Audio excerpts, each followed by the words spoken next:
Bonjour à tous, bienvenue sur Free Matin. Les deux dernières décisions de la Cour constitutionnelle nous intéressent sur Free Matin. La première est relative aux audits sélectifs et l'autre relative à l'installation des membres du COS-LEPI. Nous en parlerons dans un instant sur Free Matin. Nous ferons donc le débat. Et nous parlerons également de l'affaire Mohamed Attao Renouro.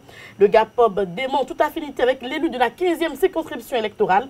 La quantité des produits pharmaceutiques est estimée à 95 tonnes. Nous ferons également le débat. Nous serons avec Roch Jutikel Rouanou.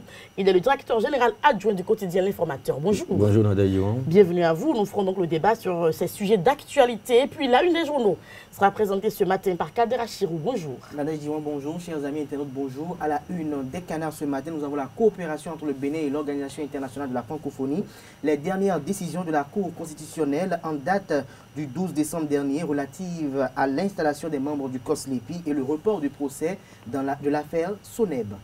Quelques autres actualités. Nous allons faire un tour, évidemment, sur les stades avant de boucler Free Matin de ce jour. Je suis très heureuse de vous revoir. Bonjour, bienvenue. Voici la pub. Papa. Oui, ma fille. Tu sais, je t'ai dit qu'après mon bac, je veux devenir journaliste reporter d'images, non? Papa, tu penses m'inscrire où? Esaü. Esaü, papa. Waouh! Maman, maintenant que j'ai eu le bac, je veux faire les finances et trésors. Tu comptes m'inscrire où? Esaü, beau-fils. Esaü? Oui, maman! Papa. Oui. Tu sais qu'après mon bac, je vais être diplomate, non? Tu comptes m'inscrire dans quelle université? Mais Esaü, naturellement. Esaü? À ESAE, vous êtes bien formé dans les filières comme administration du travail et de la sécurité sociale, administration générale et territoriale, administration des impôts, gestion des marchés publics, planification et développement local, droit et sciences politiques, sciences économiques et de gestion. ESAE, c'est aussi sa télé numérique ESAE TV et son journal L'Informateur. ESAE, c'est à Bedjromede, 3e rue après le carrefour 16 ampoules allant à Jericho. Numéro de téléphone 98 98 14 00 96 80 55 11 90 93 65 21. ESAE, l'excellence a un nom. Et Kader Achirou, à nouveau bonjour. À nouveau bonjour Nadaï Diwan, chers amis internautes, à nouveau bonjour. Nous démarrons par Matin Libre qui affiche en manchette ce matin. Perte d'emploi en cascade dans le public et le privé, où va le Bénin sous talon? C'est une inquiétude du confrère Matin Libre. Toujours avec le même canard. Meilleur béninois du Tour cyclisme international, la Sobebra offre un vélo à Bachiki. Nous passons à Le Challenge, visite de Michael Jean et Christine Lagarde, deux grandes dames du monde en soutien à la gestion du président Patrice Talon. Toujours avec Le Challenge, sensibilisation des populations à l'opération du recensement administratif à vocation d'identification de la population RAVIP. Le jeune ministre de l'économie et des finances, Romuald Wadaï, ratisse large dans le mono. Nous passons au quotidien La Nation, décision DCC 17-262 de la Cour constitutionnelle, le COS-LEPI installé le 29 décembre au plus tard. Toujours avec le quotidien national d'information, journée porte ouverte au Conseil économique et social, le CES, un acteur clé de la promotion du dialogue social. Le télégramme, falsification de timbres à la mairie de Zobodomé, le CA Patrice Alta Doha écroué à la prison civile d'Abomey, le maire David Toweje et son deuxième adjoint mis sous convocation. Toujours avec le télégramme, détournement des frais de renseignement et de patrouille. Voici les chefs brigades mis aux arrêts de rigueur. À lire dans les colonnes du journal l'intégralité des nouvelles affectations à la gendarmerie. Fraternité, décision DCC 17-262 du 12 décembre 2017, COS-LEPI, les injonctions de la Cour constitutionnelle aux députés. Les parlementaires ont pris leurs responsabilités face à une institution budgétivore. Toujours avec fraternité, lutte contre l'insécurité au Bénin, la gendarmerie sort la grande artillerie, des malfrats arrêtés avec des armes dans l'Atlantique. Le génie, supposé livraison de produits pharmaceutiques au GAPOB par Attao, le démenti formel de Dr Falilou Adebo, le DG GAPOB démonte ce canular et invite tous à soutenir la lutte enclenchée par l'exécutif contre les faux médicaments. Toujours avec le quotidien Le Génie, Conseil national des chargeurs du Bénin, Bruno Kany officiellement aux commandes du CNCB. Libération offensive diplomatique à l'ère du nouveau départ, le régime Talon a le pied sur l'étrier, il met en déroute écoute ses détracteurs, toujours avec Libération. Installation de Coslepi dans l'immédiat. La Cour tape du poing sur la table. L'autre quotidien pour mettre un terme à la une des journaux de ce jour. Décision DCC 17-262 du 12 décembre 2017. La Cour ordonne la désignation des membres du Coslepi au plus tard le 21 décembre prochain. Merci à vous, Kadera Chirou, pour la présentation de la une des journaux. Avant de passer au débat, nous allons suivre cet extrait du directeur général du GAPOB. Entendez le groupement d'achat des pharmacies et officines du Bénin, Falilou Adebo, docteur Falilou Adebo, qui demande donc toute affinité avec Atao Renouveau. Nous allons le suivre. Aujourd'hui, nous avons 4438 de références, c'est-à-dire 4438 médicaments, et délivrés par à peu près 200 fournisseurs, dont New Sesames. New Sesames, donc ça fait 1 sur 250. Et New Sesames a à peu près 10 références. Donc ça fait 10 sur 4300 et quelques références. New Sesames est un laboratoire qui a été régulièrement autorisé pour importer ses produits au Bénin par la commission technique, par la commission d'AMM. À partir du moment où ces produits sont enregistrés, les grossistes sont tenus d'importer ces produits. Le laboratoire a reçu l'autorisation de Michel Marché pour son produit. Il se rapproche des différents grossistes. Uniquement ceux-là. C'est les seuls qui sont habilités à détenir des stocks de médicaments au Bénin. Personne d'autre. Donc il se rapproche d'eux pour discuter des modalités de règlement de paiement. Et souvent, ce que nous faisons, nous ne passons... Moi, je ne connais pas Atao. Je connais New Sesames, à qui je passe mes commandes et qui me livre dans juste mon magasin. Parce que les conditions, c'est franco, domicile dédouané. Donc, en aucun cas, même New Sesames ne peut pas détenir des produits ailleurs, en dehors des grossistes qui livrent. Quand j'ai entendu l'avocat dire que... comment ça s'appelle que la Camé a 2 conteneurs au port qui vont lui être livrés. C'est possible que la Camé lui ait passé des commandes à New Sesames. Et que mais ces produits arrivés, vous ne peuvent qu'être livrés directement qu'à la Camé. Ça ne peut pas transiter, ça ne peut transiter nulle part. Si ça transite quelque part, ça veut dire qu'il y a des complicités aussi bien au niveau de la direction des pharmacies qu'au niveau des douanes. Ça ne peut atterrir nulle part qu'en dehors de ceux qui ont passé la commande. Donc, les commandes des produits de New Sesames ne peuvent atterrir directement que chez les grossistes. Point. Si tu vas ailleurs, ça ne me regarde pas. Moi, je ne paie pas Atao. Je parle New Sesames. Mais les produits, nous, on n'a rien à voir avec Atao Renouveau. Rien avec Atao Renouveau. Il ne sait pas avec les autres grossistes, mais moi, je n'ai rien à voir avec Atao Renouveau. D'ailleurs, s'il y a quelqu'un qui ne peut rien avoir avec Atao, c'est bien moi. Et parce que je suis très respectueux des tests, et de l'éthique, de la moralité, et de la défense de notre profession. Donc, il y a des choses que je ne peux pas faire. Donc, l'avocat d'Atao est en train de faire de l'amalgame. Et qu'il sache qu'en aucun cas, Atao Renouveau ne peut détenir chez lui des produits. En aucun cas, le laboratoire New Sesames ne peut détenir en dehors des grossistes des produits dans un entrepôt quelque part. Pourquoi Atao Renouveau n'a pas écrit sur l'entrepôt et dépôt pharmaceutique appartenant à Atao Renouveau, représentant de New Sesames? Pourquoi il n'a pas écrit ça? C'est sous-sol de chez lui que le dépôt se trouve. C'est du faux. Le premier New Sesames, au Bénin, est un Indien. C'est lui qu'on voit. Ça s'arrête là. Donc, moi, je n'ai jamais vu Atao. S'il est en contact avec Atao, c'est leur problème, ça. Mais c'est lui. Et les chèques que nous faisons, les chèques sont établis au nom de New Sesames. Vous avez vu qu'on a mis la photo de monsieur qui prend le chèque. C'est bien marqué New Sesames. C'est-à-dire que la société qui a été enregistrée régulièrement au niveau de la direction des pharmacies. Les produits qui sont régulièrement enregistrés au niveau de la direction des pharmacies. Les laboratoires qui livrent leurs produits aux grossistes répartiteurs. Ça s'arrête là. Donc, s'il y a des combines au niveau, peut-être de la direction des pharmacies, ou même peut-être de certains douaniers, ou avec Atao Renouveau, moi, je ne gère pas ça là. Je ne gère pas ça. Donc, ils sont en train de faire de l'amalgame.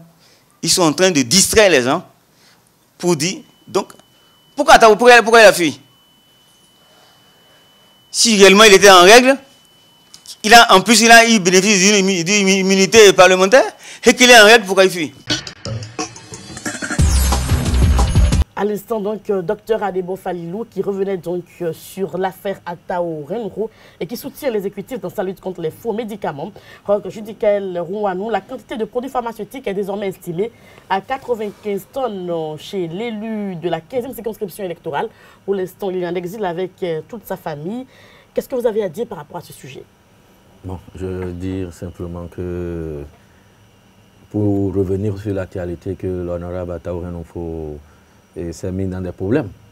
Parce que c'est lui-même à l'Assemblée nationale qui a participé aux travaux, qui ont interdit... Moi, je pense qu'il aurait dû ne pas, finalement, là... Vraiment, hein, qui ont interdit les faux médicaments. Et au-delà d'une loi, c'est une convention qui est même plus forte qu'une loi, et qui a été ratifiée, signée et tout. Et l'honorable Renro, même s'il a battu fortune sur les faux médicaments, il aurait quand même trouvé la stratégie adéquate pour d'abord se mettre dans les règles et essayer de rendre plus officiel, on ne peut plus son commerce pour que ça ne soit plus le circuit informel ou du moins le faux.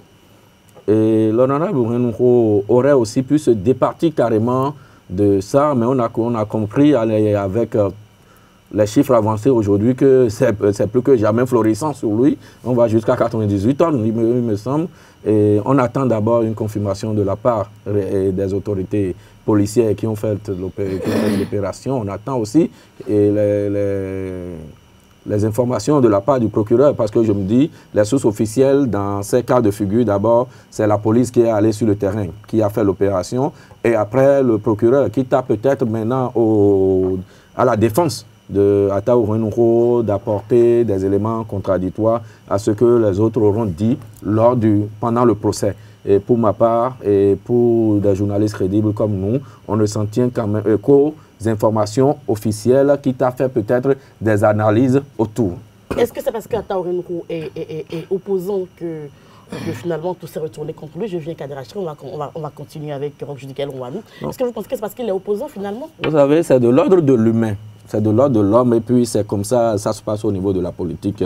Dès que vous êtes en porte-à-faux avec le pouvoir, et même si on vous prend sur des choses qui sont un peu plus, et qui relèvent même du flagrant délit, on dit c'est parce que je ne parle pas le même langage que le pouvoir, qu'on s'acharne contre moi et autres. Mais quand vous suivez des acteurs de la filière, et quand vous suivez, selon, par exemple, l'extrait du docteur Adebo, vous comprenez net que Atao Renro n'a rien à faire dans le secteur de médicaments, dans le secteur pharmaceutique. Et j'ai suivi, avant même cet exprès, j'ai suivi le docteur Falilou dans d'autres démonstrations.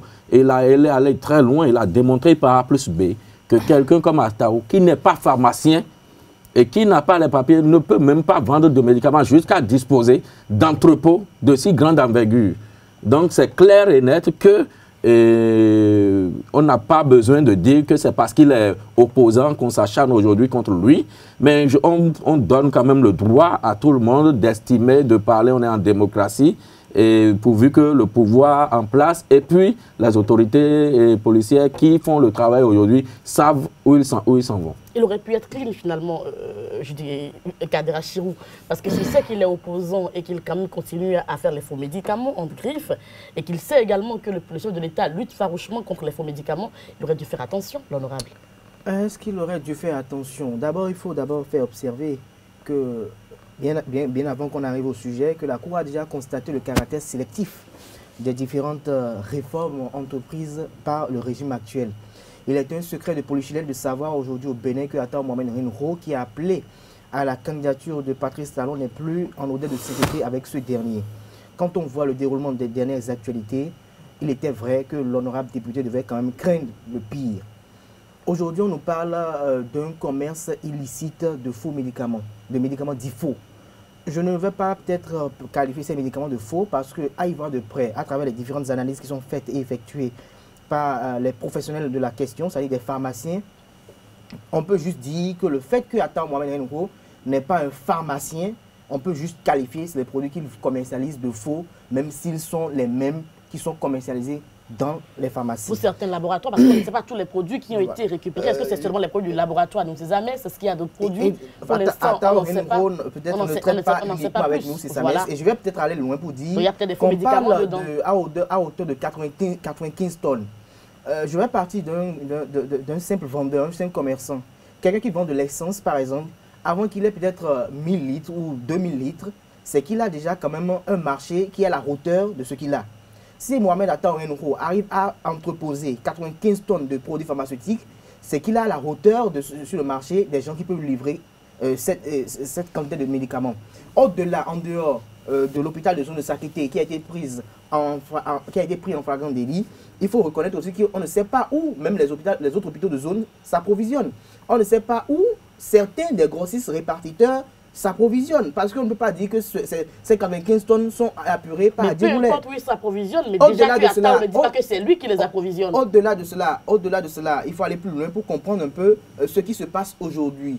Atta Mohamed Oueneuro, certes n'est pas pharmacien, mais pendant longtemps a bénéficié de ses acquaintances avec les autorités au niveau du ministère de la Santé et de certains pharmaciens à telle enseigne que même à certaines rencontres, il est invité d'honneur. Je pense que le problème qui se situe aujourd'hui au niveau de cette ampleur que Atta Mohamed Oueneuro a pu avoir, dans ce secteur, je pense que c'est dû à la non-communication à l'unisson des pharmaciens eux-mêmes, qui sont divisés. Si eux-mêmes étaient à l'unisson, je pense que Atta Mohamed Oueneuro ne va pas s'infiltrer et ne va pas essayer d'être à tout ce paroxysme dans leur engrenage. Pour aller plus loin par rapport à cette lutte maintenant, où on dit que le gouvernement actuel s'affiche dans une lutte contre les produits pharmaceutiques, contre les médicaments issus du marché parallèle.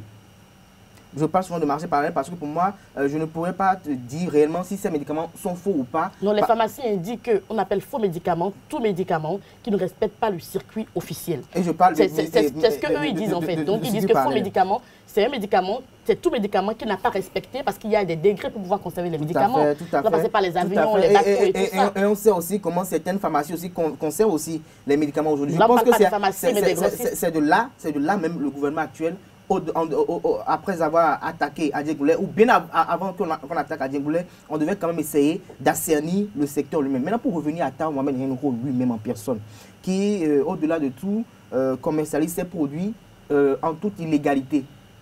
Une illégalité qui puisse être une tierce légitimité parce qu'il a quand même, à ce qu'on nous a brandi, ces avocats, des papiers signés par des autorités compétentes habilité à délivrer les 10 papiers. Et vous êtes sûr que les papiers ont été signés pour Atta Oueneuro ou bien pour un laboratoire? Parce qu'il faut faire attention. Pour Atta Mohamed Oueneuro, parce que je vais aller loin pour dire, si Atta Mohamed Oueneuro n'a pas quand même une certaine emprise dans ce secteur, il ne pourrait pas avoir quand même des licences à l'échiquier international. Je vais parler de l'Afrique de l'Ouest où il est même représentant d'une filiale qui est basée... Atta Oueneuro, personne physique. Personne physique qui est basée à Lomé. Je pense que le problème qui se pose est vraiment percutant et pertinent. Je pense que le problème est difficile à cerner parce qu'aujourd'hui, il s'agit de quelqu'un. Je vais peut-être faire une autre caricature. C'est comme un Béninois, comme on appelle un Togolais qui n'est pas né, qui n'est pas béninois, qui n'est pas né au Bénin et qui, quelque temps après, parce qu'il a passé plus de 20 ans, 30 ans au Bénin, arrive à avoir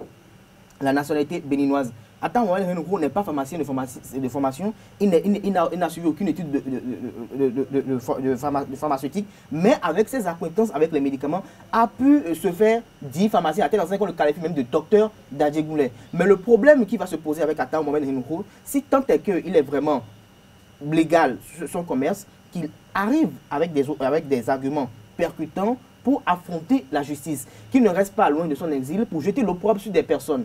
On a entendu dire qu'il livre à Gapob. Voilà ce que Gapob a démontré par A plus B avec des preuves palpantes. Gapob a même signifié que New Sezames, dont il revendique être le représentant, il ne l'a jamais rencontré comme New Sezames. On a vu la photo du représentant de New Sezames qui est un Indien. On a compris également que aucune structure qui livre des médicaments aux grossistes répartiteurs n'a le droit ou le devoir même de pouvoir stocker des médicaments chez un particulier. S'il devait le faire même au Bénin, ça devait être chez les grossistes répartiteurs. Alors à ce niveau, on a comme l'impression que Atta Mohamed Oueneuro, soit il se fout des gens, ou carrément avec ces autorités du ministère de la Santé, essaye quand même d'entretenir un marché, comme on le dit, le marché parallèle, pour pouvoir se faire beaucoup plus d'argent, pour pouvoir livrer en toute quiétude ces produits aux pharmaciens qui ne veulent pas respecter leurs principes de moralité, qui ne veulent pas respecter, ne pas rester en phase avec les textes qui régissent leur profession. Je pense que c'est assez déplorable. Et je pense que si le chef de l'État actuel est vraiment objectif dans sa lutte,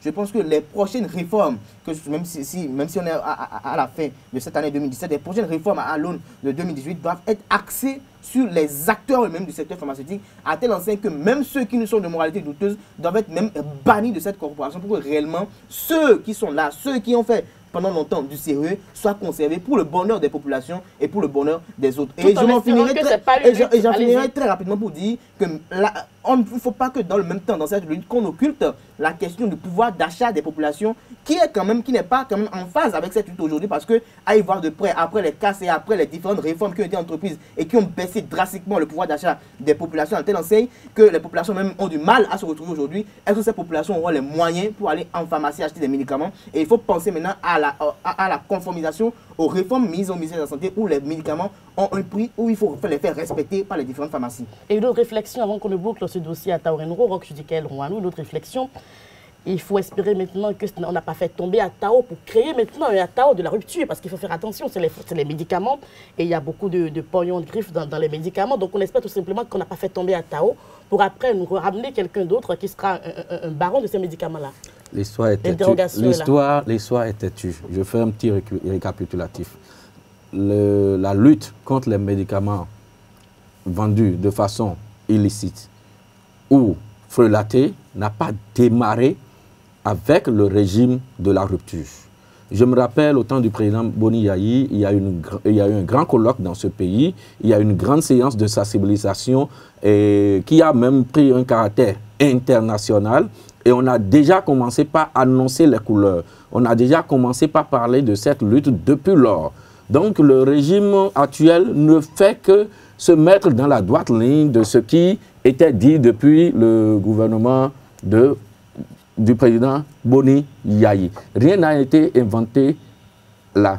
Moi je pense, nous tous on a suivi l'actualité et on a vu que même si aujourd'hui c'est l'honorable Atao Renoro qui est mis en exergue, la police, quand la police allait dans la première maison, n'a pas dit nous allions chez Atao. On a dit on a pris quelqu'un, on a pris d'abord quelqu'un la main dans le sac qui a dit c'est ici que je me suis approvisionné, ils sont allés et c'est l'honorable lui-même qui s'est déplacé pour dire c'est mon domicile, c'est chez moi et vous n'avez pas le droit. Donc c'est l'honorable Atao Renoro qui est lui-même venu s'offrir. Qu'est-ce qu'il aurait dû faire d'après vous? Non, moi je ne dis pas. D'abord, dans ces cas-là, j'ai lu un confrère qui m'a beaucoup fait rire, je vais le citer même, Takou, qui a donné des conseils de sage à Atao Renoro. Il aurait dû se cacher. Il aurait dû se cacher. Parce qu'il a fait montre d'un enfantillage terrible. Il dit que ce n'est pas chez lui? Et non, non, pas du tout. J'ai dit qu'il aurait dû se cacher. Il a prétendu peut-être qu'il n'a pas lu tout la loi sur l'immunité parlementaire. Il a pensé qu'un député, c'est Dieu sur terre. Et c'est ça qui a fait qu'il est venu, Tos Bombay dit, c'est chez moi, je suis député, et ils ont fait tout le tohu-bohu. Mais à la fin, qu'est-ce qui s'est passé? Qu'est-ce qui s'est passé à la fin? On a pu quand même voir ceux dont on accuse dans la maison. Et c'est depuis lors qu'on a commencé par dire, c'est chez lui. Parce que quand la police allait, les premières informations, personne n'a dit c'était chez lui. Mais la police sait bien que ça doit être chez peut-être qu'on n'est pas. Non, peut-être. Non, de toutes les manières, on retient la chronologie des faits. La chronologie des faits, la police est descendue, c'est lui-même qui est venu. Non, non, même tout le monde, les médias, ceux qui ont filmé, c'est ça. On n'a pas encore eu la version du Atao. Non, non, même c'est là. On n'a pas encore eu la version du Atao. On attend. Non, c'est là. C'est tout ce qui s'est passé. On a vu le chauffouré, on a vu les gens qui ont essayé, qui ont empêché d'abord la police de faire son travail au premier jour. Et c'est que le lendemain que les gens sont revenus un peu plus armés, avec beaucoup plus de stratégie pour commencer réellement leur travail. Ce que j'ai déploré, par contre, au niveau de cette opération, et que peut-être le procès nous dira, parce qu'on ne va pas faire le procès dans les médias, les uns et les autres vont confronter leurs arguments et leurs preuves après, c'est qu'au moment de la saisine, lorsque, comme la presse a été associée les premiers jours, on ne nous a pas montré les camions qui ont été pris, voilà. On nous a dit que la défense d'Atao n'a pas été représentés, c'est-à-dire que c'est des produits éventuellement qu'ils peuvent essayer de contredire au niveau du tribunal. Et en son il n'y a temps, aucune image officielle. la procédure, un peu comme on a vu l'affaire tentative d'assassinat ou de coup d'État dans ce pays, où on est allé les médicaments parce que manipulés par l'ancien commissaire central et l'ancien DGPN Philippe Mounéon, ces médicaments ont été d'office refutés par la défense, estimant qu'un produit sous scellé, un produit ne doit pas normalement être manipulé. Au final, on a eu un non-lieu. Est-ce que ça va se passer ainsi? On ne sait pas. On ne sait pas. Ce qui est sûr et certain, c'est que pour le moment, on retient que l'honorable est en difficulté. Il a des problèmes. La police annonce avoir saisi.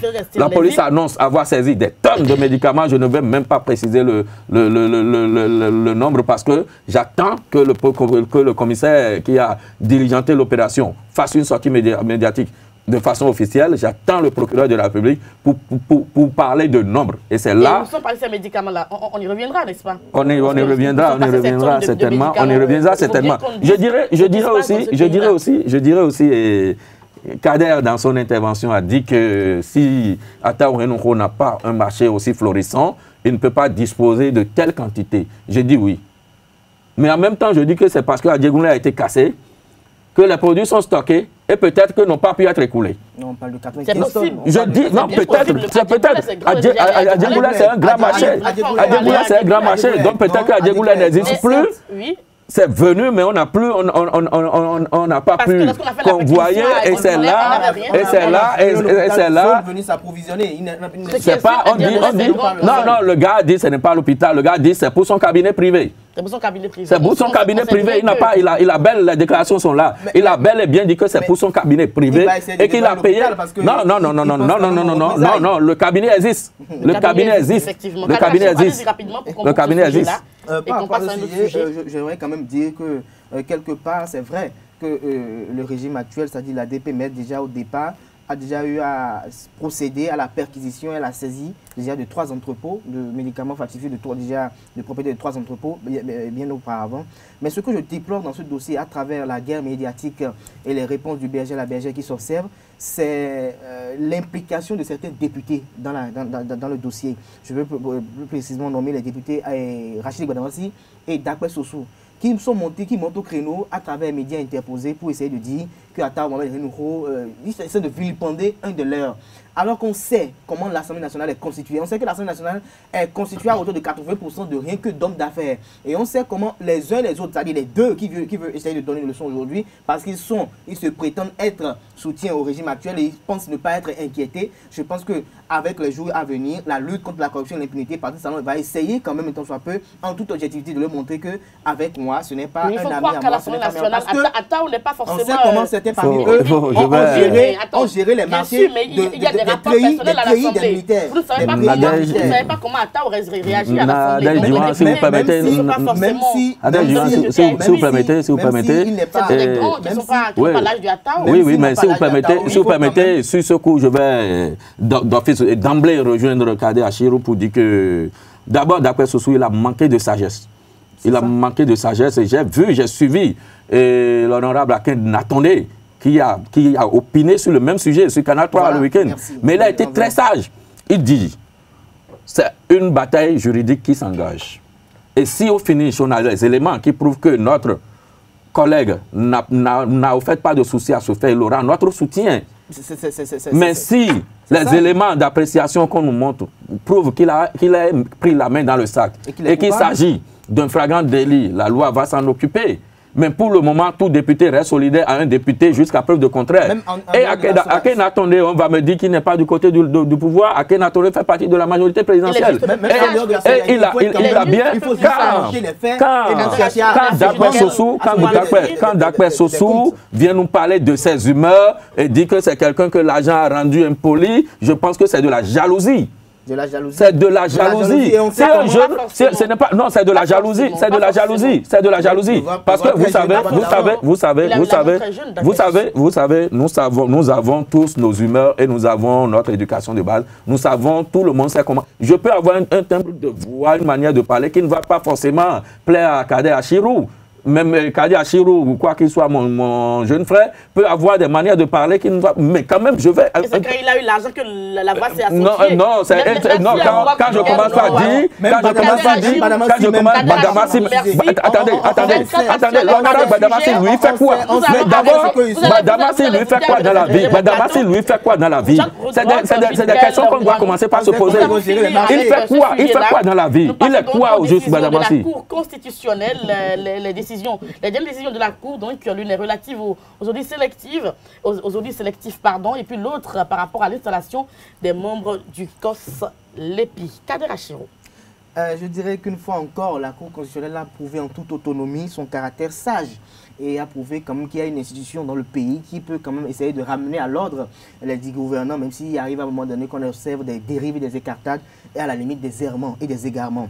Je dirais aujourd'hui qu'il est un secret de polichinelle de savoir, et c'est même une vérité de la palissade, de constater avec beaucoup d'amertume que le gouvernement actuel, dans ses réformes et dans cette lutte de pouvoir essayer quand même de redresser le pays, a quand même un caractère sélectif. Il ne faut pas mal interpréter la décision de la Cour constitutionnelle. La Cour constitutionnelle a blanchi quiconque dans un dossier parce que la Cour constitutionnelle n'est pas un tribunal. La Cour constitutionnelle a juste statué sur un fait à travers des recours et a constaté le fait que le gouvernement sélectionne d'auditer une partie. On a comme l'impression, depuis l'arrivée du régime du nouveau départ, qu'il n'y a que à partir du moment où Patrice Talon, Pascal Ironé Koupaki, Ironé Bokor, et Olivier Bokor et bien d'autres ont quitté la gestion des affaires de l'État avec Bouniaï, ne participaient plus à la gestion des affaires de l'État avec Bouniaï, que le scandale a démarré au Bénin. Or, je pense que bien avant cela, il y a eu beaucoup de scandales, tant dans le secteur cotonnier, tant dans les secteurs de l'administration publique que dans d'autres secteurs vitaux de l'économie béninoise. Donc je pense qu'il faut arrêter de distraire le peuple, il faut arrêter de vouloir faire de la chasse aux sorcières et il faut quand même essayer de faire une lutte en toute objectivité. Si vous pensez que la lutte que vous devez faire peut épingler des proches à vous, alors laissez, parce que vous n'avez pas mangé, ils n'ont pas mangé seuls, ils ont mangé avec vous, aussi qui est au pouvoir. Pour revenir par rapport allez-y rapidement, au COS-LEPI, au moins on a vu la Cour constitutionnelle qui a des injonctions au Parlement pour essayer comme de désigner au plus tard du 19 et au 21 les membres du COS-LEPI. Je pense que c'est une décision salvatrice parce qu'il était temps. Parce qu'on a comme l'impression, je l'ai déjà dit sur ce plateau, que tout ce qui se passe aujourd'hui, que ce soit affaire Soneb, affaire Meton et bien d'autres, pour moi sont des diversions pour essayer de distraire l'opinion publique nationale et internationale, pour essayer quand même de dérouter les gens autour du RAVIP. Donc je pense qu'il est temps aujourd'hui que le COS-LEPI soit installé et agisse avant le 30 juin prochain. Dites-moi ce que vous pensez de cette décision-là. La Cour nous a invités au respect de la loi et la Cour dit, pour ce qui concerne les audits au niveau de la SONAPRA, la Cour estime que le pouvoir peut aller au-delà et pas des caractères si concis. Je pense que la Cour n'a dédié personne, la Cour n'a blanchi personne. La Cour a juste donné la conduite à suivre. La Cour estime qu'il est du ressort du pouvoir de dire « je veux voir clair dans telle structure de telle période à telle période ». Le pouvoir, en se disant, n'est pas en porte-à-faux avec ce qu'il prône, mais comme la rupture ou la bonne gouvernance. Mais la Cour, qui est garant des libertés saisies, et des lois saisies, dit non, monsieur le pouvoir, vous devez étendre quand même sur telle période ou bien vous devez aller au-delà. Je pense que la Cour a parlé, il faut respecter. Par rapport à la désignation, la Cour ne fait que jouer son rôle et il faut saluer les sages de la Cour, Théodore et tout le reste. Et moi, j'ai lu des commentaires un peu tendancieux. Et je dis que même Patrice Talon n'a pas commandé ça. Patrice Talon n'a jamais dit qu'il ne veut pas organiser les élections. Il n'a jamais dit que c'est forcément ce qui se fait aujourd'hui, RAVIP, qui va servir. Encore que RAVIP, si on doit essayer, c'est juste le truc là, la liste électorale. On n'en est pas encore là. Il faut mettre en place les structures pour montrer qu'il y a vraiment le déterminant. Ce n'est pas parce que ce n'est pas quand les députés vont tomber dans l'illégalité que les gens vont commencer par crier ou bien tout là. Je pense que la Cour a parlé et je suis sûr que même le pouvoir n'est pas contre. Le pouvoir est d'accord qu'il faut installer rapidement, qu'il faut désigner. C'est peut-être les députés qui veulent s'éterniser, qui veulent jouer à la prolongation, qui veulent avoir un vide pour faire un peu plus, un an et plus et autres. Et la Cour a été vigilante. Salut à la Cour. Merci à vous, Roch Judikel Rouanou. Je rappelle que vous êtes le directeur général adjoint du quotidien L'Informateur. C'est la fin du débat. Nous passons au sport sur Frimatin. Sur le stade en foot, troisième journée des playoffs de la Ligue 1 du Bénin, Esaü FC gagne enfin son premier point. Marcel Dandinou et ses partenaires ont tenu en échec l'association sportive du port autonome de Cotonou ASPAC hier au stade René Pleven de Cotonou, 0 but partout. C'est le score qui a sanctionné ce match.